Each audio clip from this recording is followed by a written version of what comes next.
Wakurugenzi, kabla sijaingia kwa hii episode ya leo mwecheche, niko na swali moja to business owners. How many times have you lost a customer sababu ulisahau kufollow up? Ama uliandika namba mahali and now you just can't find it. Unapigia kila mtu kwa call log. Hey, hello, wewe ndio ule customer wa mabati? No, I'm a Russian. Come see my house tonight. Hey, wrong number. Wangwana, it is for this exact reason that businesses use a CRM. A Customer Relationship Management Tool. Hey, and who better to offer you that tool kama si Odoo? Kama hujui Odoo is a business management platform ambayo iko na all the apps needed to run a business. From sales, accounting, website builder, CRM, you name it. Wakurugenzi, tunaweza kubaliana hapa without a shadow of doubt that haijalishi umefanya networking na nani, sijui team building ngapi, bila sales uko nje. Yeah? So wacha tuangalie vile hii app ya Odoo CRM inaweza kusaidia kumanage the opportunities that we get na kuzitransform into sales. So first of all, Odoo CRM iko na an intuitive interface. Yani uko na a clear view of all your opportunities and leads neatly organized into in your pipeline. From the time customer ana inquire mpaka ile time mna lock sale, ni stages gani unampitisha? Haya, hii pipeline iko designed in such a way that unaweza customize hizo stages to your own sales process. Unanipata? Odoo pia inanibamba juu ya kitu moja. All the apps zinaongeleshanaga. So mtu akimake inquiry kwa Odoo website uko, CRM yako inaipik.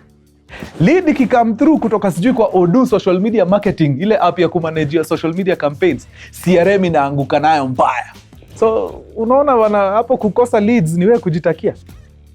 Leads zikishaingia, sasa wewe kazi ni kufanya nini? Ni kuschedule activities kama calls, emails, meetings, na hii information yote unaweza collaborate internally na your colleagues, ndio mfunge biashara. Na niko sure mmesikia in 2026 every Odoo app inakam na nini? Inakam na inbuilt Odoo AI agent. Kama hii CRM, mambo inaweza kuwa mazee imekuwa mingi deadly. Uko na overdue calls, sijui emails, unaweza uliza AI ikushow leads with overdue activities, and in the blink of an eye unapata hiyo information hapo.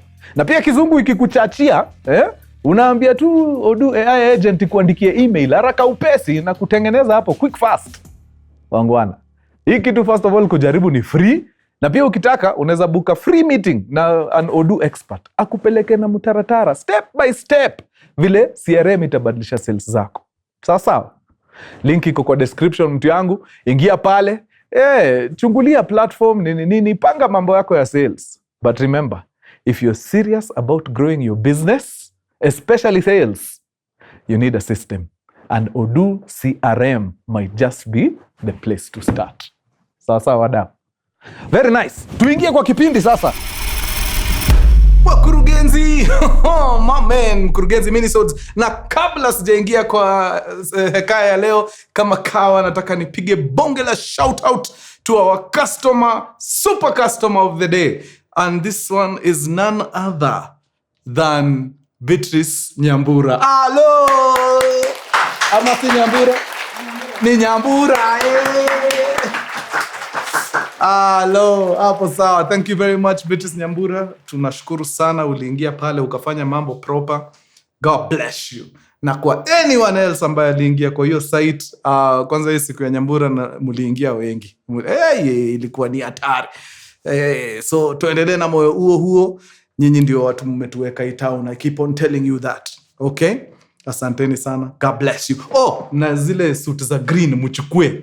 Nataka kutoa hizo vitu kabisa ziende. Take them. Nimewatolea nini iko hapo. Yeah, just take it and go. Take it. Very nice. Wangwana, kabla sijaanza hii story ningependa tu kupatiana tahadhari. This story is rated 18. So tafadhali, kama uko pale na kidogo miaka hazijafika, naomba kwa moyo mkunjufu, finya tu next, italeta story ingine ya Mkuru. Ona hiyo. Hii ni hatari. Hii wacha tubaki tu na watu wazima peke yake. Tafadhali. Okay? I know. Lakini haki poleni sana. Ingieni tu hiyo story next. wacha nibaki na watu ambao wako na vitambulisho for now. Okay, as watoto wa 205 wanatoka, mnaweza subscribingi. Yeah, road to 1 million. By the way, sasa tuko ngapi? Please, kama una watch na mazee uja subscribe, tafadhali bofya hicho kidude. Tunakimbiza 1 million subscribers. Yeah, but tunashukuru wale ambao tuko nao tayari. Sababu kama kuna kitu mimi huwa nashinda nikisema ni ya kwamba mimi I have the best audience. Watu ambao wako sawa, wako na akili, na nashukuru sana. So hata kama tutachukua muda, najua tunachukua muda sababu God anatufilteria. Wale ambao they are not our caliber, anawaeka huko. Sisi anatuletea watu ambao ni watu wa karimu, si watu wa kuropokwa nonsense hapo kwa comments. Ni watu hata wakati wanakukriticize, inakuwa ni constructive criticism. Sio zile za sikia ikumbafu inasema nini. Mungu tumeshatoka hiyo. Wameenda au 2029 washatoka. Okay. Now guys, kuna philosopher ambaye alisema Biblia wenyewe isa no go zone. Wacha utakufa vibaya wewe. Noma. Now kuna jamaa mdogo hapa amemaliza shule vizuri sana. Vizuri, akaingia wapi? Chuo kikuu. Pale chuo mambo iko sawa. The first 2 years anang'ang'ana tu. Ile Mwafrika wa iko nini anaitaga thug walk. Shida ni hapa kwa hapa. But ni kijana anang'ang'ana, anajua tu itakuja kujipa siku moja. Na Mungu ni mwema sababu ilijipa. One of the students ambaye wanasoma pamoja, kumbe ametoka familia ya kitajiri. First of all, sikujua kuna watu wanatokaga familia za kitajiri wanaenda shule public. Mimi nilidhani hizi public universities mumeatuachia akina sisi. Kumbe unaweza pata mataikun. Unakutana tu na taikun tu wako JKUAT. Ni noma. But hii shule nasema si JKUAT, hiyo ilikuwa tu example. Now, although pia public imekuwa expensive siku hizi. No, hiyo sijui hata watu wengine wana afford aje hii university. Anyway, akiwa pale, I think by this time ameingia hapo around 3rd year. Ndio anakutana na mrembo.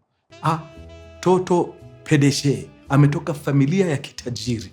Actually story ilinikumbusha ile song ya Professor J, inaitwa Zalila Mentali. Yeye na Juma Nature. Bas, same story. So, mrembo wacha aingie 10 toes deep. Ni malovin to malovin. All of a sudden kijana hahe anaanza kushikanishwa na mapocket money za 10 Gs.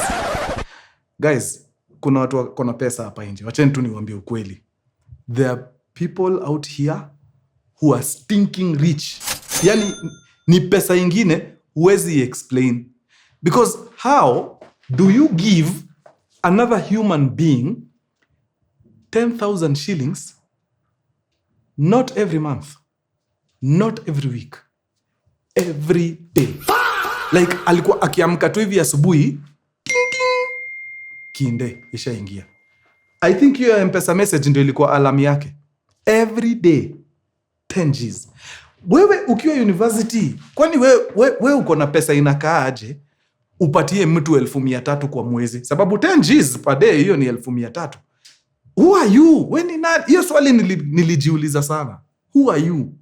Haya, apart from hii pesa ya daily, mwisho wa mwezi, wachana na hizi 10K. Hizi 10K ni pocket change. Mwisho wa mwezi anaulizwa, kababa, unataka nini? Ni nini una lack hapo kwa hiyo maskani unaishi? Anaenda anapatiana shopping list. Hiyo shopping list hata ateleze aweke electronic inanunuliwa. Kwani kuka ni how much? Jesus Christ. Mkona ganji hapa nje. So the boy alikuwa amejua kabisa, mimi hapa si banduki. Huyu akiniambia nioshage nyumba daily, naosha.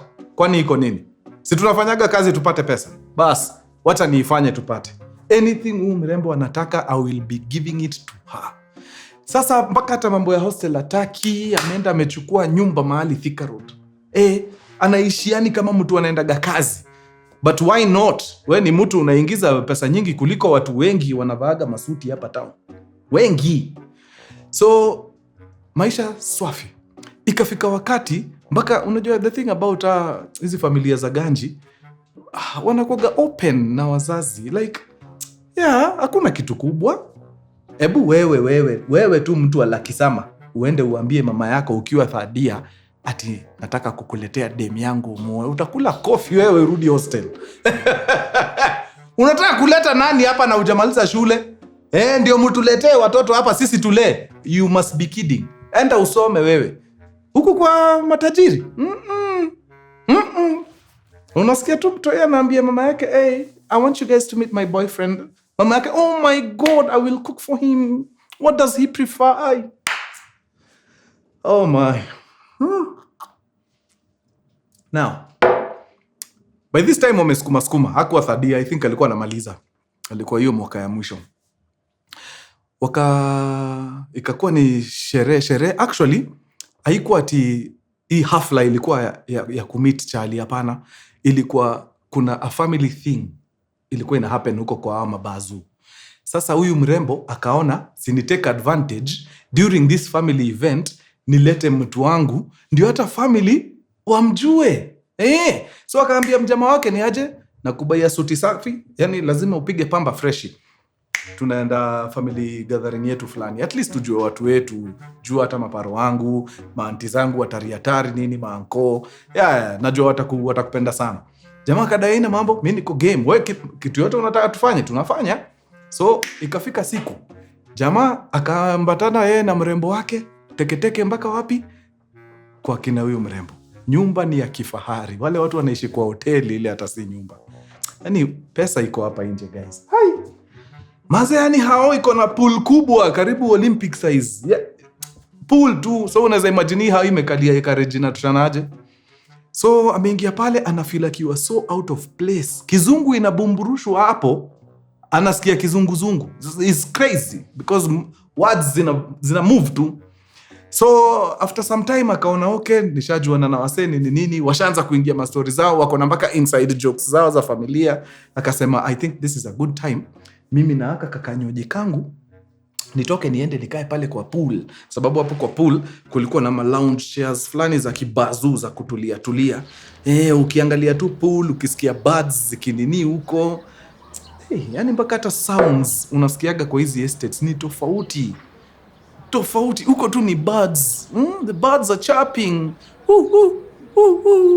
Yani unasikia huku kwingine chupa na magazeti. Ama wale watu wanoa kisu huko hakuna hiyo. Anasikia fiti. So akiwa hapo kwa pool mazee kidogo. Hapa from the corner of his eye. Hapa kwa corner. Hakuona ni nani juu. Lakini kutoka hapa paka hapa aliona. Na akajiambia huyu mwenye anakuja huyu ni hatari. Kama tu kwa kona yangu ya macho naona huyu ni hatari. This must be one of her cousins. Wacha niweke eyes front kama askari wa KDF. Sababu naweza angalia nichome na hakuna haja. So amekaa hapo amemaintain. Huyo madam akakaa mpaka hapa. Akamshika hapa kwa shingo hapa nyuma. Unajua kuna design fulani mtu anaweza kushika kwa shingo hapa nyuma. Umwambie pin zote. Hapa. So akashikwa hapa nyuma na huyo auntie. Kamuuliza sasa, ndio akataa mazee akaangalia akaona, okay. Si kijana sana. Miaka zimeenda. Unajua kuna vile unaweza ona hapa kwa macho kuna kuoga na two folds fulani hapa. Unaweza tela huyu deep in her 50s. Bataka iko sawa kabisa nini? Umedupoa sana kututembelea. Umejuana na nani how long? Tangu kampo tu.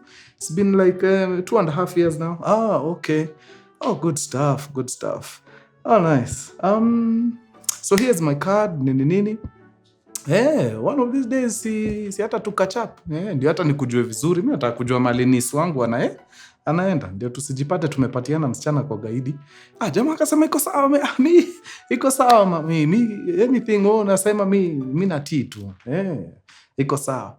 So madam akajitoa, after some time akarudi akavuta kiti, wakaanza tu kupiga mastori, yani na gathering ikaendelea poa sana. Hata kadi wakaachana nayo, waka exchange numbers kwa simu, mambo ikakuwa iko sawa kabisa. Si sherehe ikaisha, jamaa akaenda nyumbani pale Thika Road, mrembo akamwaga kwa heri nini. Then a few days later anapata simu, akiangalia ni yule auntie. Anashika simu, rada, safi, uko salama nini? Nimeboeka hapa kwa nyumba, unaweza kuja place XYZ? Yani tuchapiane tu tukachapa. Sema sawa, haina mambo. Mi auntie ademi yangu akiniita, mbona nipinge? Kapiga luku haraka viatu, pap, akatoka. Kaenda kapelekwa hoteli ya kifahari. Hoteli ya kifahari. Sasa huyu msichana wake kuna vitu wako amempatia. Alikuwa anampatia maganji, lakini hamuingizi kwa area za kifahari.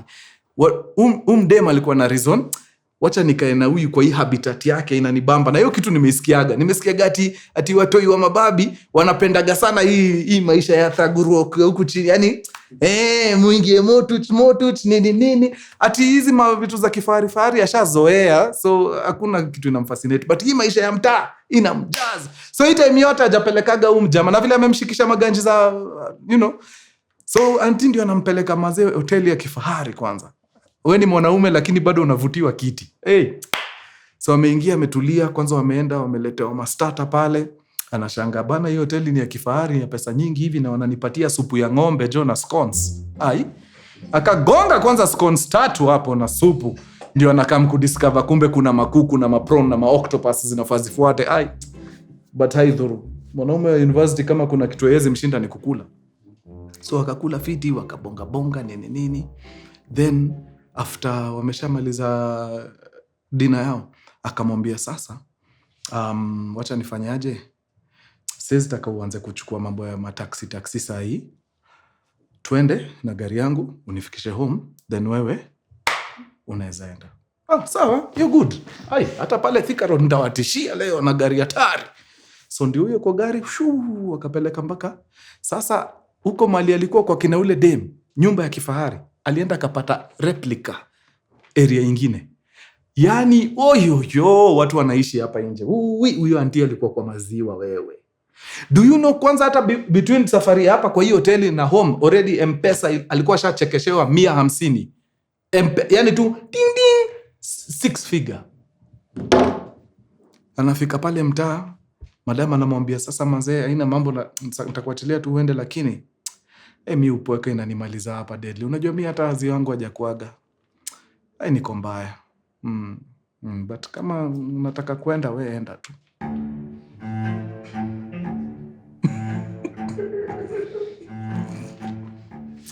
Unajua jamaa anajiita meeting anajiuliza, kuna haja kweli ya kuacha auntie akiwa peke yake? Hapana, hakuna haja. Kaambia ina mambo auntie. Wewe nipatie tu remote.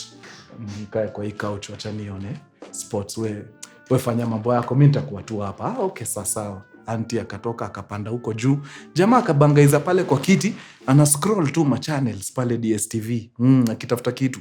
All of a sudden anasikia nduru huko juu. Ni kama kuna either mtu ameumia or something nini. So anarusha kila kitu kando, akapanda stairs. Akaenda akasikia malio sauti imetoka, akaenda akafungua mlango. My friend aliingia kwa hiyo room, akapata the only thing auntie amevaa ni ngozi yenye alizaliwa nayo. Nothing else. Ako hapo amejitandaza sawa kwa kitanda kama salamanda inaota jua pale. Akashindwa, okay nitoke ni nini, kuna ngori? Akaambiwa kuna ngori mtu yangu, funga hiyo mlango ukuje hapa, wacha ujinga. Wewe kwani unafikiria nimekuleta hapa kufanya nini? Akakuwa haidhuru. Sawa tu. Sasa auntie akisema, sasa nani anapinga sasa? Auntie ashasema. Si hivyo ndio jamaa alikaribishwa. So kukaribishwa pale siku ya kwanza ikaanza kukua ni routine. Wiki moja iwezi isha. Uko wapi? Come. Na kila time akikam anachuniwa kitu safi. Mamia, 150, 200. Yani pesa. So mjamaa akakuwa mpaka ule demi yake ambaye ni niece wa huyu auntie. Sasa anaanza kumchorea kidogo, mara hapatikani, akadanganya mpaka huyo niece ati amepata kazi kwa factory ya kutengeneza sijui viberiti ama ni nini. Sasa hivyo ndio alianza kuondokea nani? Ule niece. Sababu sasa huyu mother amemweka level nyingine sasa. Huyu jamaa mali yako sasa akichanga kidogo hata gari atanunua. Ana pesa kama ghasia. So siku moja mazee ikakuwa kuna sijui ka occasion kagani, ni hizi ma weekend zinakuaga na kaholi. Oh no! Ilikuwa COVID period. Bas! Hii time ya COVID kuna time ka holiday kaliangukia hapo. Ni time ya COVID lakini kuna ka holiday. Sikumbuki ilikuwa ni holiday gani hapo. So ule madama akamuita akamwambia, come, nataka tuingie mahali mazeni nasikia hii area imenibo. Nataka kuingia tu place. So hiyo time ilikuwaga kuna area, kuna establishment zenye even though kumefungwa, hakuna nini zimefunguliwa, huko unaweza ingia. Walikuwaga na special permits, sijui ni vile tu wana operate kama milango zimefungwa, but mnaweza ingia mkunywe bia zenu vile mnataka nini. So akampeleka kwa maskan moja iko hiyo design, wakaingia huko kukata matei nini. Hii for some reason madhe amekata deadly, alikuwa mbaya. Like hata kutoka hapo hangeweza kudrive, ilibidi jamaa akimbize. So jamaa after kukata maji ameingiza madam kwa gari, Tekengori mpaka wapi? Mahali madam ana stay. So kufika huko madam akamwambia haki hapana usiende. Hakikisha tu niko sawa, tukiamka asubuhi kama hii pombe imeisha sasa unaweza enda. Sijiamini kukaa hapa nikiwa solo nikiwa estate. Jamaa akasema sawa, iko sawa. Si akaamua wacha adoze. But something happened as these guys were driving into the house. But jua walikuwa maji ali-overlook. So anaingia kwa gari, soja alikuwa na hang around kwa gari anangoja washuke. Vile jamaa alifungua mlango kushuka, soja anataka kukuja kumuongelesha, but jamaa ameshuka akazunguka gari, akaenda ile side nyingine kutoa nani? Kutoa madam. Sasa soja, huyu jamaa akiwa na madam, ni kama anasikia aibu kusema kitu, so ananyamaza, anatulia. Huyu jamaa akachukua madam akamtoa kwa gari vizuri, akafunga mlango. So madam ashaanza kutembea hapa mbele kidogo, jamaa ako nyuma. Soja anakaa anataka kumtapa kwa shoulder, mwambie gabe tunaweza chapiana dakika moja. Huyu mseji wako maji akamtukana, wewe ni nini unanifuata wewe kumbafu hii? Si ukae huko kwa gate bana, ni nini inakusumbua? Jamaa akasema okay, ni sawa. Kama unataka nirudi kwa gate, wacha nirudi kwa gate. Nani anapinga? Akaenda kwa gate. Kaka hapo na tochi yake.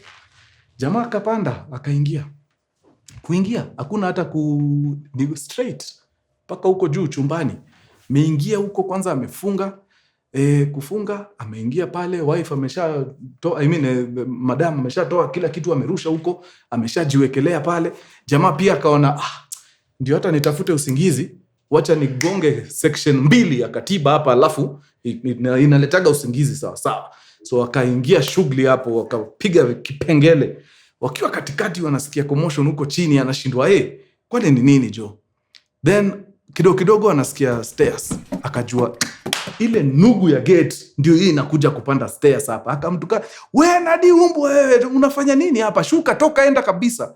Kidogo jamaa akakam kwa mlango, akaifungua. Kumbe walikuwa wamerudisha tu, iko imepigwa atiki. Alikama akafungua tu mlango. Waangwana. Wacha niwaambie tu ukweli. Kuna sites ambazo wakati uko kwa ile shughuli na unajua vizuri sana huyu ni bibi ya mtu, kuna sites haufai kuona. Mlango ilifunguliwa hivi, majamaa wako hapa wawili, wanaangalia kwa mlango, wanapata jamaa ni saa 7 usiku, amepiga white juu chini, kofia, koti, trouser, viatu white. Hapa iko na ile alama ya ship, ile inaitwa anchor, imepigwa hapa na iko na Kaka, kama unafikiria huyo mtu ni wa Salvation Army, vuta hiyo, tema hiyo kitu unatafuna. Si jeshi la wokovu, ni jeshi la maji. Kenya Navy. Akaingia, akapata majamaa wako pale, wife ameshtuka deadly, anamwambia Aki, sweetie, it is not what it looks like. Akamwambia, kwani what is it looking like? What does it look like? Akaambia kijana, bebo wewe hata siongei na wewe. Mimi huyu ndio nataka. We fanya ile shughuli imekuleta. Unapotezea madam wakati anapigwa na baridi. Sasa bibi yangu akufe na pneumonia sababu yako. Maliza ile shughuli. Hakuna kitu ambaye inakuaga demotivating kama kuingia shughuli wakati uko na spectator. Ako hapo mpaka amevuta kiti. Not only is he there, ameinua simu, akaambia watu wawili watatu, hebu pandeni hapa juu kwa bedroom yangu. Watu wanaingia, sasa hao hawana ile ceremonial. Unajua hii ceremonial ya white, unaweza sema pengine leo amevaa ceremonial hata ni gusa sana. Hao wameingia, wamekuja na tactical. Si mnajua hizo zao za tactical ni combat. Derek waekee combat ya Navy hapa waone vile inakaaga. Bas. Wameingia wakaniwa kama niaje? Kuna Morio anatumbuiza bibi yangu. Nataka tumpatie tu moral support. Amalize shughuli ya haraka alafu tuongee.